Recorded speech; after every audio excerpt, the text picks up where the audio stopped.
Here goes. Hello and welcome to my YouTube channel. I am James Wilson and I am the founder and the runner of the Scotball account on X, which covers the Scottish national team. So, ahead of the World Cup, I was keen to make some different types of content, trial it out. And yeah, I was keen to make some YouTube videos in the lead up to the tournament. And I thought, today being a big day for the Scotland national team, Steve Clarke naming his squad for the Japan and Cote d'Ivoire games, that'd be a good time to run through my thoughts and feelings and see what everybody else is feeling like. So yeah, overall the squad today,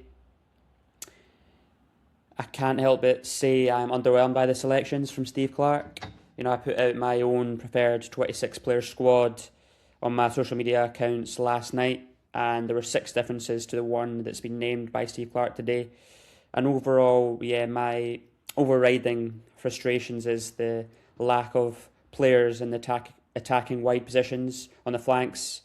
I think we're very short in wingers. I think it's been well documented amongst the Tartan Army that aside from Ben Gannon Doak, we're very short in this position. But regardless of the level that players are operating in, I think there is always players that you can look at and options that we can trial out in these positions. And I think over the course of his tenure, especially in recent times, Clarke has gone very heavy on certain positions, picking a lot of centre-backs, a lot of central midfielders. We've got a lot of good central midfielders who play for good clubs, but ultimately I think it leaves us short out wide. And I think we see that conspicuously in the squad that he selected. I think we're very short in those areas, and I'll delve into that a bit more. But I just thought the best way to go about it is talk position by position, my own thoughts, maybe generate some debate. So yeah, starting off in goals, the 3 goalkeepers that have been picked are Angus Gunn, Liam Kelly and Scott Bain. These are the 3 keepers that I personally envisage seeing in the squad, and I agree with it. Because ultimately, Craig Gordon is out injured. He's got a shoulder injury, which I believe he's had an injection on in London. So fingers crossed he'll be back for the tournament, because I think it'd be a fitting way for his career to end. What an amazing servant he's been to Scotland and Hearts. So yeah, fingers crossed he'll be okay, but at the moment he is unavailable. So these 3 goalkeepers, Angus Gunn hasn't been played for Nottingham Forest. It's been a disaster of a move, to be honest. And it shows maybe that his priorities have been somewhat misaligned. I think he probably did envisage getting more game time at Nottingham Forest, but he was never going to be the number 1. So, I would have liked to see him prioritise a move to be number 1. But yeah, we have serious problems in the goalkeeping department. It's something that Steve Clarke has mentioned. But the 3 that have been picked, I think, are the best available at the moment. I would rank them number 1, Angus Gunn, because I think he is a good goalkeeper. I think he's done well for Scotland. I think he's flawed. I've been tearing my hair out sometimes, certain performances. I remember Portugal in the Nations League where he chucked one in that cost us. And I think he can be exploitable, but at the same time he's had a lot of good games. And looking back at the World Cup qualifying campaign, that save from Carrot's ass, really was an important one at the time. So if Gordon isn't to make it, I would be satisfied but not overjoyed about the thought of Angus Gunn being our number 1 at the World Cup. As for the deputies, I think Scott Bain is the only goalkeeper really that's playing first team football at Falkirk. I think he's had a strong season overall, but recently has made a few individual errors which would worry me. But I would have him as number 2 purely off the basis that he's been playing, and then Liam Kelly is Rangers number 2. I think his place in the Scotland team will be severely under threat, but considering Gordon is out, I've got no qualms with Kelly being in there, and yeah, I've got no complaints with the goalkeeping department. I think it's a weak position, but Clarke's picked the best 3 available to him at the moment. Right back, perhaps my biggest gripe with the squad altogether is the presence of Anthony Ralston, because I've got no grievances towards Ralston's application work rate in a Scotland shirt. I think, he stepped up when he's had to. It's been a problem position for Scotland due to injuries, like Aaron Hickey and Nathan Patterson being injured. And Ralston has had some good games. I remember Nations League away in the playoff, the first game against Greece. He defended his back post very well. He's an honest player, and I'll never knock somebody for their effort, but I just ultimately don't think he's good enough to be playing for Scotland. And this season, I don't even think in terms of meritocracy, since Martin O'Neill's been at Celtic, he's been largely frozen out. I think he's played around 25 minutes of football since January. And yeah, he's clearly there off, his experience being in and amongst the camp. But I just think there's other players that are more meriting of an opportunity. And the fact that Steve Clarke's picked 3 right backs, I think underlines that this is a problem position. I think he's gone with 3 so he can have a look at them all and ultimately pit them against each other. So he's also gone with Nathan Patterson at Everton and Ross McCrory at Bristol City, who were the 2 that I actually picked out in my squad. Patterson, it's a hugely frustrating one, because we all know that when he's fitting on song, he's a really good player. At the start of his Scotland career, he looked a revelation for us. I remember a goal he scored away at Moldova he can be a threat going forward, but his career has really stagnated, partly due to injuries and partly due to lack of form for Everton. But at the moment, he's not playing football, so that's a major concern. In the last number of weeks, he's not been involved for Everton, but he is fit and he does train alongside Premier League players every day. So I think he's one of the two best right backs we've got available. And in other options, a lot of people question the idea of Stephen O'Donnell being picked, but for me, he was probably number 3 in my list. He's playing regular football for Motherwell, a Motherwell team that's done really well. I think what you see is what you get with O'Donnell. And yeah, I said the same thing about Ralston, what you see is what you get, but the difference between O'Donnell and Ralston is that O'Donnell's been playing a lot more than Ralston. Ross McCrorie, I think, is worthy of being in and amongst it at right back. My only point of note on McCrorie is that he regularly plays as a wing back for Bristol City, and often on the left side. Quite often he plays left wing back, but he's more than comfortable playing right back. He's right footed. He's played a lot of games there, so I think assessing all the options, I think it's a fair pick from Clarke, and he is somebody definitely I think Scotland need to have a good look at in these games. I think he's been capped once, and he's been involved in squads before, but never really had much of an opportunity. So, considering the issues we have at right back, I think McCrorie is someone we definitely have to give game time in these friendlies. And obviously the elephant in the room is that Aaron Hickey will be the number 1 candidate at right back, but he's out injured at the moment. He's had a lot of problems with injury, and I think that is a concern ahead of the World Cup. And on the right back debate, for me, if Hickey's not available, I would like to see Kieran Tierney trialled in this position. Kieran Tierney has been named in this squad, I'd imagine as a left back, but in these games I'd definitely want to see Tierney play at right back, because we've seen him play there for Scotland before. He actually came on during the World Cup qualifying campaign and on 2 occasions, I believe, at right back. And the famous goal against Denmark was actually from a right back position. And I just think he's too good a player to not be involved. And if we're going to go with Robertson at left back, which is what I would like to see as the captain, then I think we should have a look at Tierney at right back, considering the problems we have in that position. We'll go on to left backs then, because there's not a whole lot to discuss. It's a position that for a number of years we've been very strong in. Robertson has his critics for Scotland, but he's the captain. I think he's a major part of this group, so when he's fit and available, he's my pick. He'd be nailed on for me. And Tierney is also there, superb player, and as I say, I really want to see him involved as much as possible, even if he's not the starting left back. I am surprised there's not a third left back being picked for a few reasons. One being that, for me, Tierney should be considered right back, and as such, maybe an extra cover at left back would be helpful, especially when you consider the quality of some players that are in the fringes there. One of which is Josh Doig, who I think is a fabulous player. I had the pleasure of going to watch a Napoli game recently, and Doig was playing against Napoli for Sassuolo, and he was one of the best players on the pitch, I thought. Really quick, good defensively and going forward. But he actually wasn't in my squad. He was probably one of the harder players to leave out, because I put in Harry Milne there in the squad that I would have liked to see, because Milne is somebody who's been superb for Hearts. I've got a lot of friends who support Hearts, and he's in the running for their player of the year, and they're currently top of the Scottish Premiership. But the reason why, for me, Milne pipped Doig was Milne has played a lot of games this season in midfield, and when he is at left back, he bombs forward, but he's played left back, left wing back, he's played right midfield, and I think he was somebody that we could have had a look at in the wide midfield position, which is a major weakness of Scotland's at the moment, which I'll get onto further in this video. And as for the centre backs, Clarke's picked 5, I believe. He's gone with his trusted players in that position. He's got John Souttar in there, Jack Hendry, Scott McKenna and Grant Hanley. They're kind of stalwarts, 4 centre backs, and then more of a fringe option, and Dom Hyam has also been called up.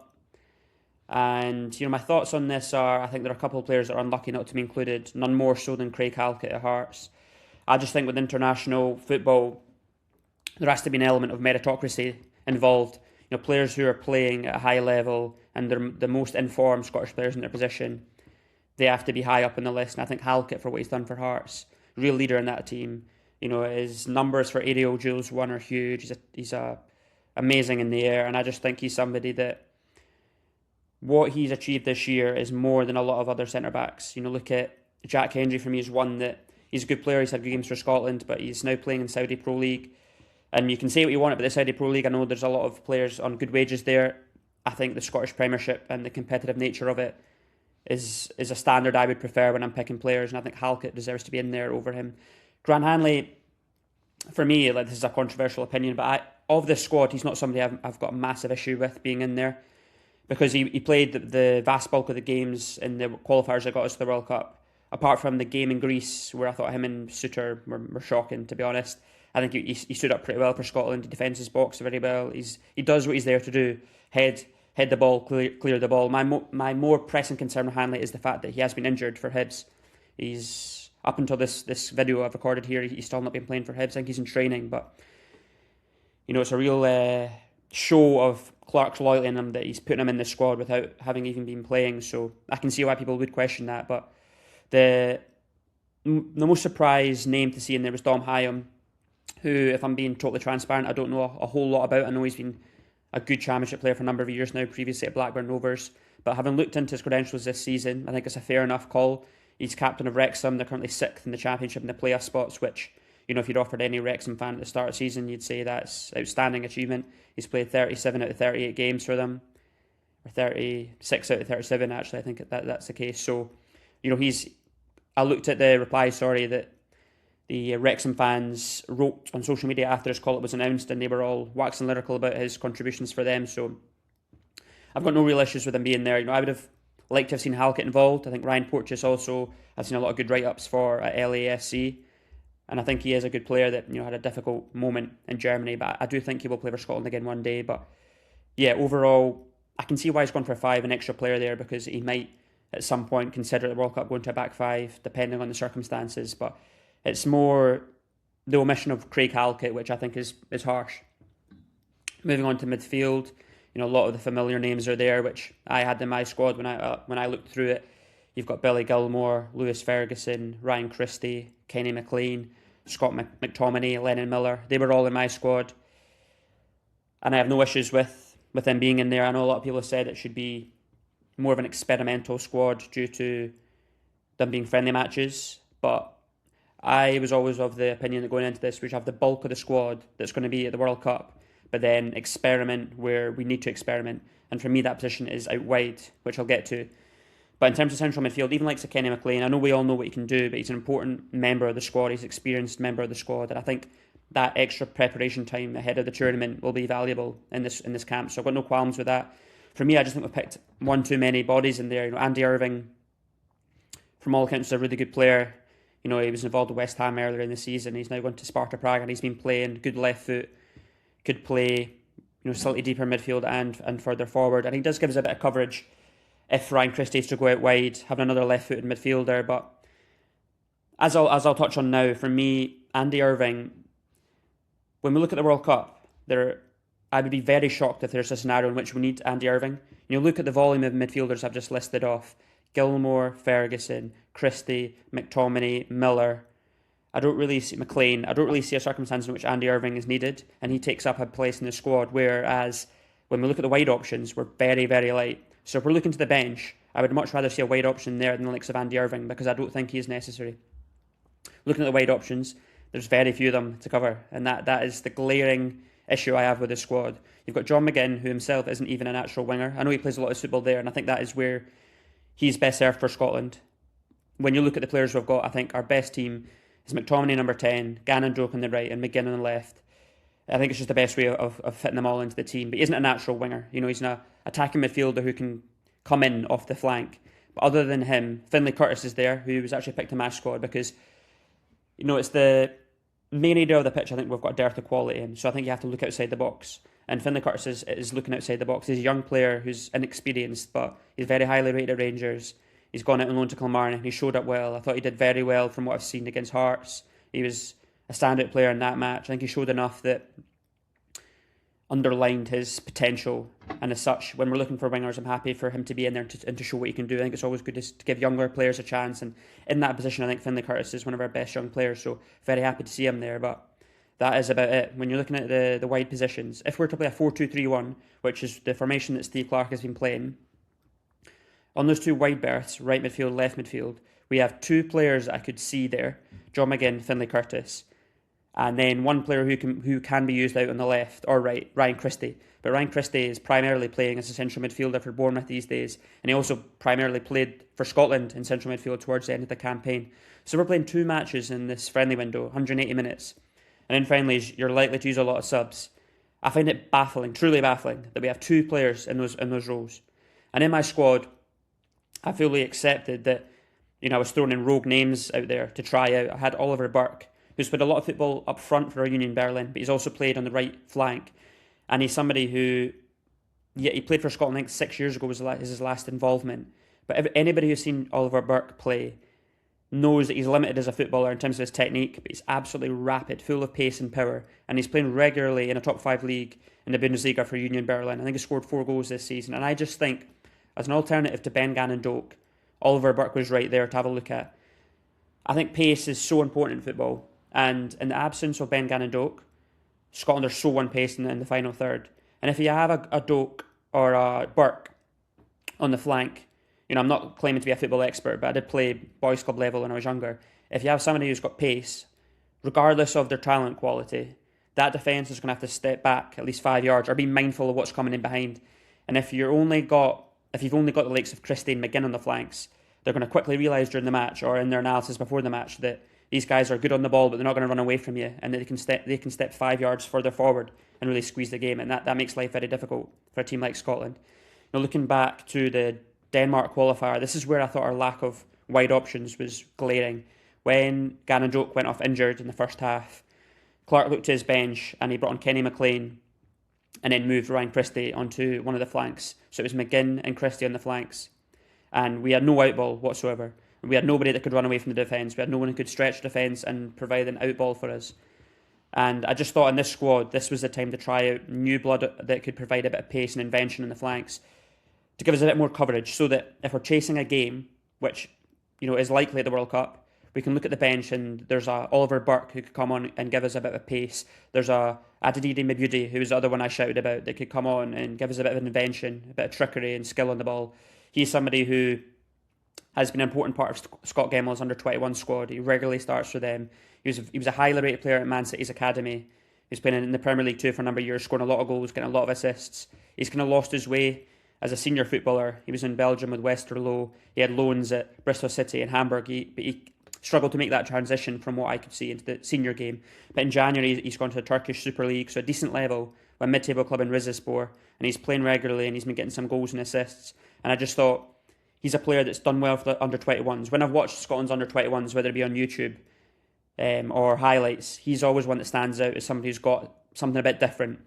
And people could criticise and say it's premature considering his lack of senior football experience, but for me, we had to look outside the box, out wide. Harry Milne is another one.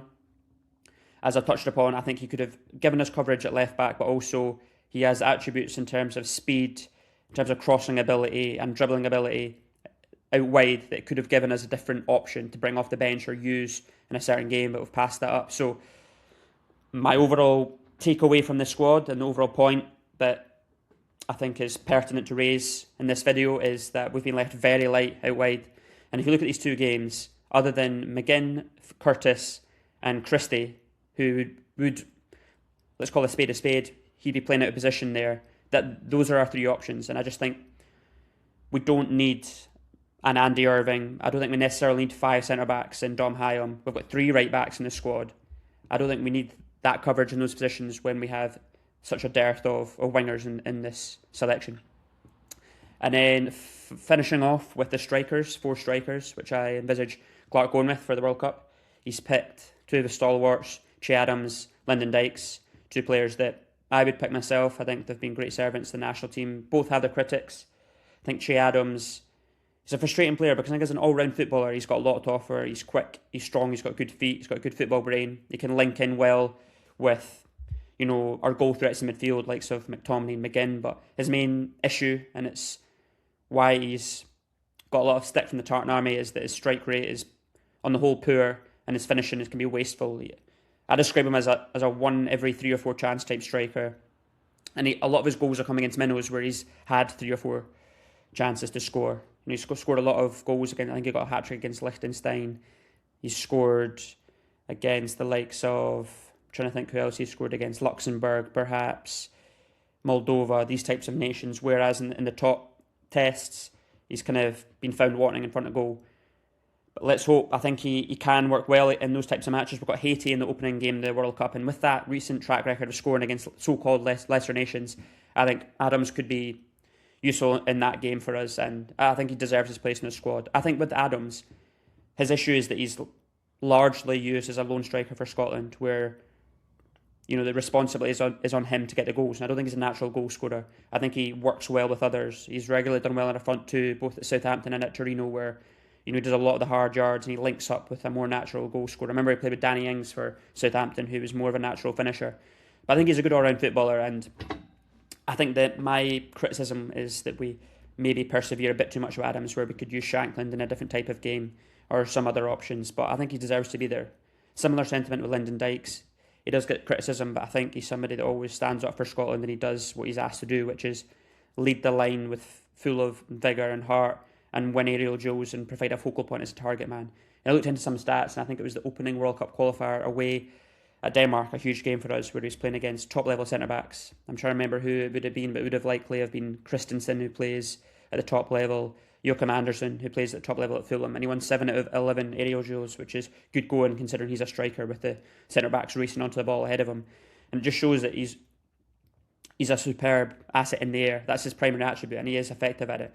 And I think, with Scotland, sometimes we struggle to keep the ball, and because, we play against a lot of good teams, I think having the option to go long to Dykes, have that diagonal, even just have presence in the box for set pieces, he can be of use. I think when you're picking 4 strikers for a team like Scotland, you have to have a target man option. And for me, Dykes currently is probably the best we've got to that regard. And I think if we're picking 4 strikers, I've got no qualms with Dykes being in there, even if he might lack quality in terms of his finishing. But I think his output's not bad for Scotland. He scored some big goals for us. I think it's something like 11 goals and 40 odd caps or something like that. Some big goals. The away goal against Norway. Remember, he got a big goal away late on against Faroe Islands. Scored a couple against Ukraine. So he can score. And as for the other 2, George Hurst is alongside Anthony Ralston. This one of the selections I just don't understand personally. I've got nothing against the guy, but in his cameos for Scotland, and I think he started 1 or 2 games perhaps. I'd have to double check that, but I've not been impressed. I don't really see what he gives us that's unique enough to see him get the nod anyway over other strikers. I've noticed he hasn't even been playing as a regular starter for Ipswich of late. He's kind of lost his place. He's coming in and out of the team for an Ipswich team who have not set the header alight in the Championship. I believe they're in around the playoffs. I think they're in the playoff positions, but I think he's got 9 goals in the Championship, which is not an outstanding return. As a target man, I don't think he's as physically robust as a Lyndon Dykes. He doesn't have much pace. He doesn't look like he has a great eye for goal for me. When I've watched him for Ipswich, I haven't been blown away by him. And for me, I think the selection largely comes down to, Clarke putting out an olive branch to him when he hadn't declared for Scotland, saying, look, I'm going to give you a chance in the national setup. And Clarke's a loyal guy. Maybe he thinks he needs to keep him in there because Hurst did him a favour by declaring to the national team. That's the only thing I can think of, because there are a number of other strikers that I'd rather see in there. One being Kieran Bowie, who I know some people aren't too sure of. But for me, if you're comparing him with Hurst and their attributes, Bowie offers you an awful lot more. He's more powerful, he's quicker, he scores different types of goals, and his strike rate at Hibs, I think he got 9 goals in all competitions the first half of the season. I actually don't think Bowie is a natural goal scorer. I think he's an all-round striker that gives you a lot in general play. I think he's a handful for defenders, because it's rare, in my opinion, to see a striker of his build, I think he's 6'2", to be so quick and mobile. And we've seen for Hibs, he scored some wonder goals, none more so than that European game. I think it was against Partizan Belgrade at the start of the year. I just think Bowie's a live wire. He's a young player, one for the future as well. Could work well in the front two, I believe. And I just don't understand, when you consider he scored 9 goals for Hibs in the first half of the season, which is the same as Hurst now for Ipswich. And then, he's not set the header alight in Serie A, but it's a big move for him to have got around 7 million. So that shows that Hellas Verona have seen something in him. And he did score his first Serie A goal last weekend. And it's not easy to go straight into a new club in a new country and bang the goals in straight away, but he has already got one on his goal sheet already over there, and I just don't understand why he is not in the squad over George Hurst. And then Tommy Conway, he's somebody that, from all accounts, has a great attitude, great work rate for Middlesbrough. I've also seen he does a lot of good charity work, which, that doesn't necessarily constitute you being worthy of an international call-up, but he does seem a good guy to have around. I think Steve Clarke's spoken highly of him. He was previously in under-21 setups. He's a guy I do like. He does give you something a bit different, and he's a bit more mobile, a bit nippy. He'll give you good pressing off the ball. But I don't think he's had a particularly great season. He's playing in a good Middlesbrough team who are challenging right at the top of the Championship, and he plays regularly for them, but his goal return isn't great. I think he's got 8 goals in the Championship, 8 or 9 goals. And if you look online, there's a lot of criticism among Spurs fans for his finishing ability. And yeah, for a team up near the top of the league and he's a consistent starter, to only get 8 or 9 goals, I don't think is a great return. So, I think there's other strikers that would have been eyeing up a call up. One being Ollie McBurney, who is a controversial figure amongst the Tartan Army. For good reason, to be honest. One, because when he did play for us, I don't think he's been involved for 5 years or so. He was largely dreadful, and that's been objective about it. I think it's 16 caps or so, 0 goals, and I just didn't think he offered as much at all. But he did score actually in Serbia. People forget, in that penalty shootout in Belgrade, which is, people can downplay that, but that was a major moment in our history, and he was part of that. And the only reason he didn't go to that Euros was due to injury. And a misnomer for me personally, my personal opinion, is the idea that McBurney isn't dedicated or bothered about playing for Scotland. There was that clip where you don't actually fully see what is said in the tunnel at Sheffield United, where he does say something along the lines of he can't be bothered joining up. And McBurney, to me, just seems like a bit of a daft guy, especially when he was younger. He made a lot of mistakes off the pitch. But I'm somebody in life that I believe in giving people second chances, and that people can improve as individuals, and with time they can learn. And he did a recent interview in which he said going over to Spain with Las Palmas and becoming a father has matured him, and he's a different person and player since then. In terms of player, I spoke earlier about Halkett and his credentials being based off a meritocracy for the national team. And for me, McBurney, his credentials from a stats point of view are better, arguably, than any other striker. I think he's got the most goal contributions in the Championship, 13 goals, 7 assists, something like that, 20 goal contributions in the Championship, and the star man for Hull City.